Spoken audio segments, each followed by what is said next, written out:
You can follow me on Instagram at Femme Prints, and you can find my work on Etsy at Femme Prints Creations. Follow me on Instagram and we can be friends.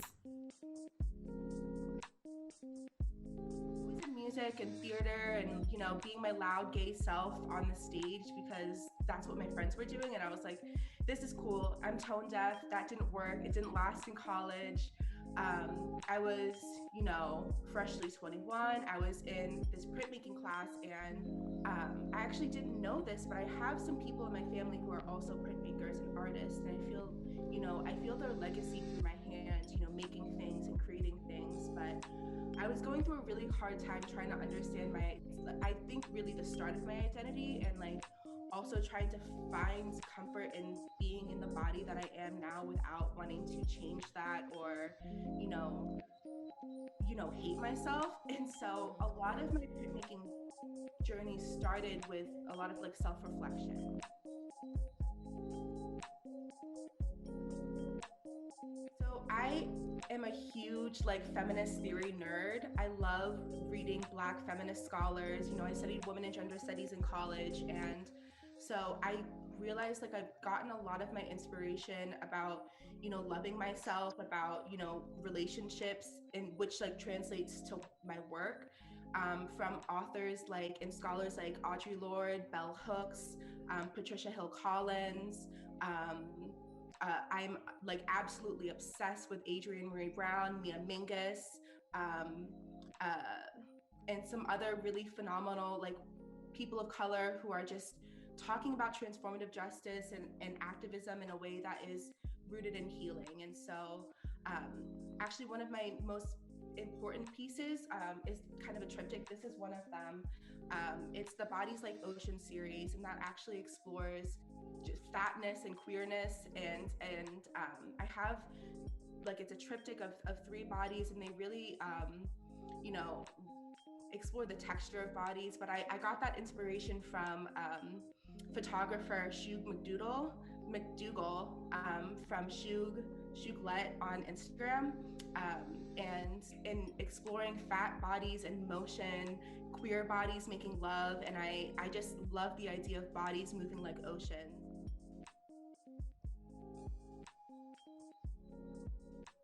When I think about my art, I think I'm a Gemini moon, and I am interested in so many different topics, and I try and find ways to like bring in not an interdisciplinary, but like an intersection, a crossroads of what I'm feeling. And so whether that's like with fine lines of details or with like a toy box of sex toys that I'm like dreaming about, you know, I don't really think I can like confine my art to like one genre, but I think it's, you know, authenticity. Like I'm never going to make something for the masses to enjoy if it's not like enjoyable to me.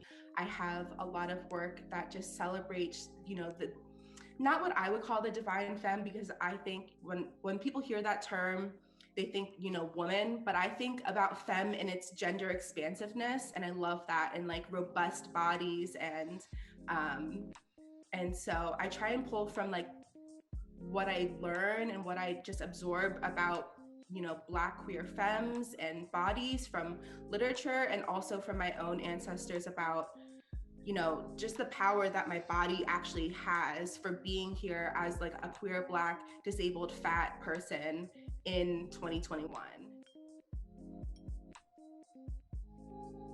You know, I think back to my ancestors and how, you know, I am Black and I'm also Jewish, and on both sides there's really a lot of mass trauma, and you know, my ancestors fought to make it to, you know, to make me exist. And so what's the point of hating myself throughout all of this, you know? And as I experience my own queerness and my own transness, like I kind of relish in the body that I have for its expansiveness and its ability to, you know, I don't know, kind of morph into what I want it to be, you know, being a gender fuck person. I think like that shows up in my art, that shows up in my family, how I react to the world, and I try and bring that out however I can. I think You know, when I first started printmaking, I had started the journey of, I was always, I known I was queer for a long time, but I started kind of playing with the thought of gender queerness, agenderness, gender expansiveness when I started printmaking.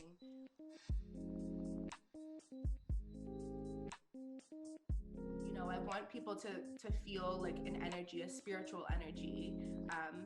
Most of my art is symbolic, and so when I post about my art, I usually try and explain like what it means and like where that image is coming from. And so I hope that's absorbed, but also people just like pretty things on the wall. I am one of those people too. So, you can't really control what people read from it, but I hope people can see like my passion and like they don't just like click on my picture and they're like, oh, that's cute, like because there's usually a deeper meaning behind it. If not, a kinky feel.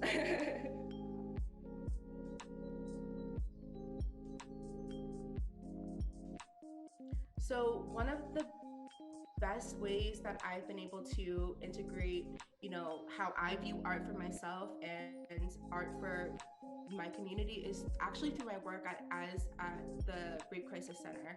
So I work for Hope Works of Howard County, and I work as a community educator. And part of our programming is working with long-term survivors of abuse and integrating um, uh, language arts and visual arts as a tool for healing. And so in the before COVID times, I would do printmaking workshops with long-term survivors. I would, um, you know, work with my community and engage with art as a tool for healing. And so I really find a passion around that because, art can be really inaccessible to people, and people can kind of shut down and they're like, I'm not creative. Like, I don't have a creative bone in my body. I thought that too. I hadn't made art since I was 14 years old, and I started making when I was 20, and like that's a huge gap of time to think that you're not creative.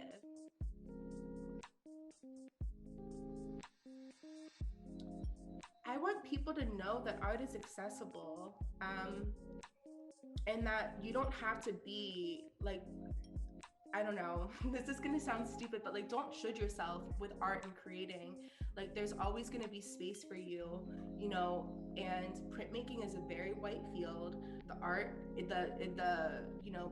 the professional art field is very white, and it requires a lot of money and, clout that makes it really intimidating for people to feel like they can even make something or make a space for themselves. And I just want to say, like, you can be authentic, like you can make for you, like you don't have to make for the masses. You can be a printmaker, an artist who engages in shit that doesn't make people comfortable, and that's going to be okay too. Like, you don't have to make people comfortable.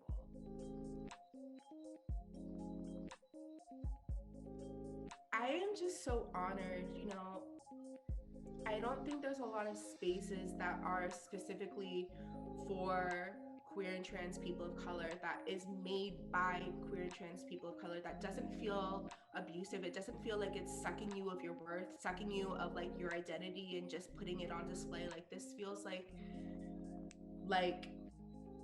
it can be a space that is sacred. It can be a space that, small artists like me can like look forward to being a part of. Like, I had no idea I would be chosen for something like this, to like be a part of something, a collective of artists, of trans people, of queer and trans people who, just wanted to make art.